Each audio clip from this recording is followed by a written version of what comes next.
பிரியமானவர்களே, நன்றாக இருக்கிறீர்களா? நன்றாக இருப்பீர்கள் நம்புகிறேன், விசுவாசிக்கிறேன். இயேசு கிறிஸ்து நாமத்தினாலே உங்கள் வாழ்த்தி வரவேற்கிறேன். இந்த நாளிலும் கூட உங்களோடு பகிர்ந்து கொள்ள வேதமுடைய வசனம் சங்கீதம் 18ஆம் அதிகாரம் 28ஆம் வசனம். தேவரீர் என் விளக்கை ஏற்றுவீர், என் தேவனாகிய கர்த்தர் என் இருளை வெளிச்சமாக்குவார்.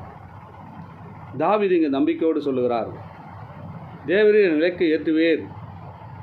நான் எந்த சூழ்நிலையில் இருந்தாலும் நான் உன்னை நம்பி இருக்கிறேன்பா, நீ என் விளக்கை ஏற்றுவீர், என் இருளெல்லாம் வெளிச்சமாக்குவீங்கப்பா என்று நம்பிக்கையோடு பாதாள கட்டில் அவன் சூழ்ந்து கொண்டது.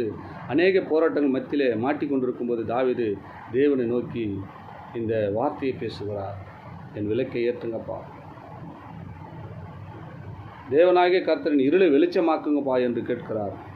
ஆண்டவர் பாதாள கட்டிலிருந்தும் மரண பள்ளத்தாக்கிலிருந்தும் இருளிலிருந்து வெளிச்சத்துக்கு தாவீதை கொண்டு வந்தார். உங்கள் வாழ்க்கையில் அநேக இருளான காரியங்கள் இருக்கலாம். சகோதரனே, சகோதரியே, இந்த வார்த்தை கேட்டுக்கொண்டு அன்பானவர்களே, நம்ம ஒவ்வொரு வாழ்க்கையிலும் ஒரு இருள்வான வாழ்க்கை இருக்கிறது.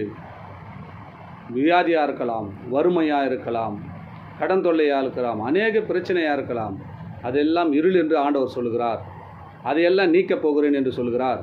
இந்த நாளிலே உங்கள் இருளான காரியங்களை, இந்த வார்த்தை கேட்டுக்கிற அன்பு தேவ பிள்ளைகளே, இந்த நாளிலே உங்களை விடுவிக்கப் போகிறேன், உன் இருளான காரியத்தை நான் வெளிச்சத்துக்கு கொண்டு வரப்போகிறேன், நீ பயப்படாது என்று ஆண்டவர் சொல்கிறார். தாவீதை இருளான பள்ளத்தாக்கிலிருந்து கொண்டு வந்த தேவன் உங்களையும் கொண்டு வர அவர் வல்லவராய் இருக்கிறார். இந்த நாளிலே வெளிச்சம் உண்டாகுகன்னு சொன்ன மாதத்தில் வெளிச்சம் உண்டானது. அதே போல் ஆண்டவர் உங்கள் வாழ்க்கையில் இருக்கிற அநேக இருளான காரியத்தை வெளிச்சத்துக்கு கொண்டு வந்து உங்களை ஆசீர்வதிக்கப் போகிறார். ஆமேன், ஆமேன். God bless you.